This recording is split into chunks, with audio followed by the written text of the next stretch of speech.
regarding there's then other types of charges in this case. We have, for the 12 deceased victims, we have 2 counts of murder each, one under after deliberation with intent and the other under the extreme indifference theory.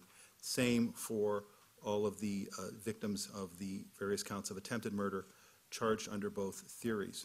I will spend most of my time, and I'm going to try to be brief, but I want to be also, I just want to get out what I need to say here.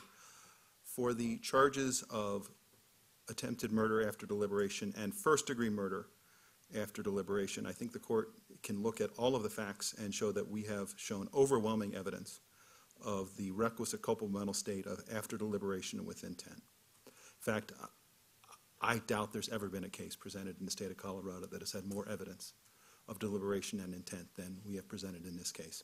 And frankly, I doubt there's been many in the United States. I think there was an argument that there's not sufficient evidence that the defendant possessed the specific intent to cause the death of any particular person. Well, yeah, I heard that argument, Your Honor, and I will address that. Look at the weaponry that he acquired.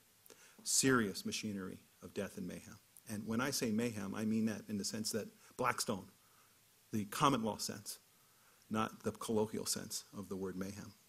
And he, in fact, did cause mayhem in the common law sense, as Blackstone would have known it. He had a tactical pump-action shotgun that he went in that theater loaded with 6 rounds. Each of those rounds containing, as Dale Higashi said, 100 pellets. A semi-automatic assault rifle with a 100-round drum magazine.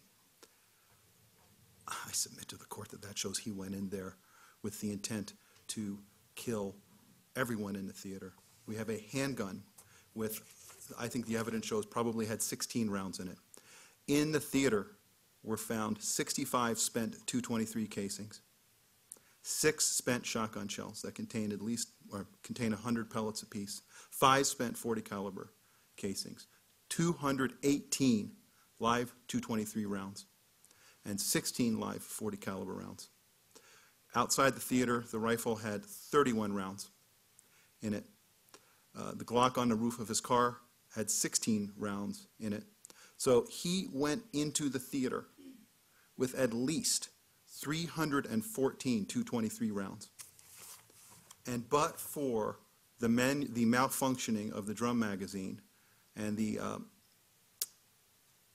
other facts and circumstances, he would have killed a lot more people. We have the ammunition outside the theater, Your Honor. There were 13 .40 caliber magazines with a total of 240 rounds. There was a .223 magazine with 31 rounds in it.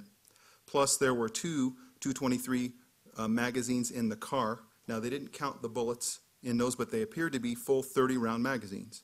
And 2 stray .223 rounds in the car.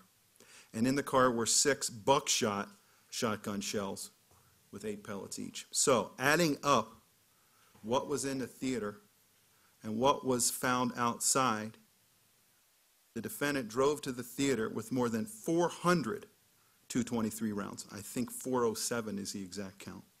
More than 275 .40 caliber rounds. I think 277 is the exact count. And 12 shotgun shells. In other words, and each of those had 100 pellets in it.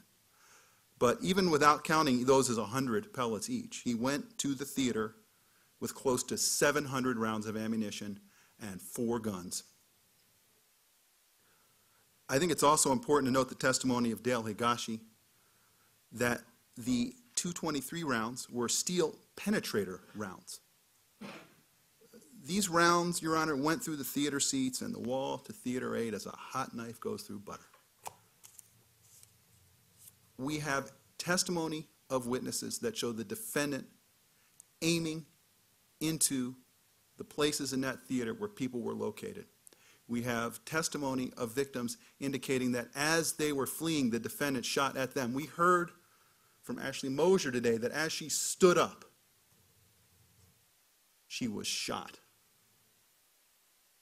We had testimony that this is a semi-automatic .223 and that the shotgun required a pump action between each shot, and that the handgun required an individual pull of the trigger to fire each bullet. Every time the defendant pulled the trigger of any of those guns, his intent, and I don't even think I need to talk about deliberation, it was so much evidence of that. His intent was to kill whatever person, and he saw particular people and aimed at particular people, was in the path of that bullet.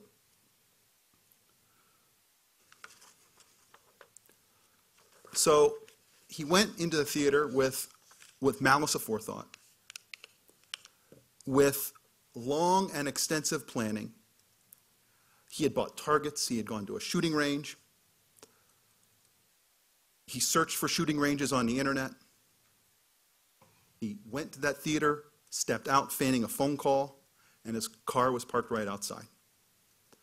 He came back into the theater, and the evidence shows that what his intent was to make a corpse of every living soul in that theater.